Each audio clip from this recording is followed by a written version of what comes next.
ቅዱስ ሚካኤል እንኳን ለስጋችን ቀርቶ ለነፍሳችን የሚተርፍ ታላቅ መልአክ። ሰው ወዶ መሰለ ሚካኤልን እርዳኝ የሚለው እስራኤልን ሲራዳ ስለተመለከተ እኮ ነው። ሰው ወዶ መሰለ እንዴ ሚካኤልን እንኳን ማብላትና መታደግ ቀርቶ የእግዚአብሔርን መንግስት አውርሰኝ ብለን እኛ ሚካኤልን ልጠይቀዋለን። ሚካኤልን ሰው እኮ ወዶ አይደለም በነገራችን ላይ ሁሉንም ነገር የሚለምን። ኢያሱ ጋር ስትሄዱ ጠላቶቹን ድል የሚያደርግ ሰይፍ ይዞ ቆሞ እንዳትፈራ እንዳትደነግጥ ብሎ የሚናገር መልአክ ሆኖ ታገኙታላችሁ። ኦሪት ዘፍጥረት ምዕራፍ 16 ላይ ብትፈልጉት ከአጋር ጋር ልጇን ይዛ ስትሰደድ አይዞሽ አትፍሪ ብሎ ሲያበላት ሲያጠጣት ሰው ወዶ መሰለ ሚካኤልን እንጀራ የሚለምነው አጋርን ሲያበላት ስላየኩ።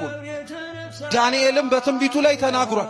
ከዋነኞቹ አለቆች መካከል አንዱ ሚካኤል ምን ሊያረገኝ መጣ ብሎ ሊረዳኝ መጣ ብሎ። ሚካኤልን በምኑ ታውቁታላችሁ ከተባላችሁ በንግግሩ ነው የምታውቁት። ሚካኤል በንግግሩ ይታወቃል። ከእግዚአብሔር የሚያቀርብ ነገር ነው የሚናገሩ፣ ወደ አምላክ የሚወስድ ነገር ነው የሚናገሩ። መልአከ ምሕረት ቅዱስ ሚካኤል ነው ይላል። ሚካኤል ለሰው መልካም ነው። መልካም ሰዎችን በሰፈር ፈልጋችሁ ማግኘት ይከብዳችኋል። ደግ ደጉን ፈልጎ ማግኘት ይከብዳችኋል። የኔና የእናንተ ጠባቂ መልካም የተባለው ደጉና የዋሁ መልአክ ሚካኤል ነው። አክብሩት ከፍ አድርጋችሁ። ሚካኤል ባለበት ጠላት ዲያብሎስ ከዙሪያችሁ ይሸሻል። ማን ባለበት አልኳችሁ? ሚካኤል ባለበት ጠላት ይሸሻል። ሚካኤል ባለበት ሊያዋርድ የተዘጋጀ ጠላት ይዋረዳል። አሁንም በሕይወታችሁ እየፈተናችሁ ያስቸገራችሁን ጥንት ጠላት ዲያብሎስን ይሄ መልአክ ያሳርፍላችሁ፣ ከሕይወታችሁ ከመንገዳችሁ ያርቅላችሁ።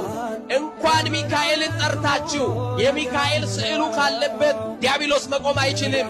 ለምን ካላችሁ ጥንቱንም ያዋረደልን ጥንት ጠላታችን ዲያብሎስን ያሳፈረልን ማን ስለሆነ? ሚካኤል ብላችሁ ጥሩ። ዛሬ በዚህ ጉባኤ ማን ስለሆነ? ኧረ በደንብ ጥሩት። ማን ስለሆነ? ወጥተህ እስክትገባ የሚጠብቅ ሚካኤል። ሰው በሚያደርገው በጎነት ላይ ለሕዝቡ ታዛዥ ነውና ከቅዱሳን መላእክት አንዱ ሚካኤል ነው ይላል። አይኑ እንደ ርግብ ነው ይላል። አይኑ እንደምንድን ነው? ሚካኤል ስሉን አይታችኋል አይደል? አይኑ ምን ዘርግብ ምን ማለት ነው? የዋህ ነው ማለት እኮ ነው። በጣም አዛኝ ነው ማለት ነው። እንደ ርግብ። ርግብ ምንድና? በየዋህነቷ አትታወቅም? ታዳጊተ በቀል በቀል የማታቅ ርግብ በጣም በቃም ከየዋሃን የሰላም ምልክት የሆነችና ሚካኤል አይኑ ዘርግብ ልብሱ ዘመብረቅ ይለዋል። ልብሱ ግን እስቲ በሉ ልብሱ ሐመልማለ ወርቅ ሚካኤል ሊቅ ይላል። አለቃ ሚካኤል ይላል። አይኑ የርግብ ነው፣ ልብሱ የመብረቅ ነው። ግን ሲመለከቱት ደግሞ የወርቅ አመልማሎ ነው።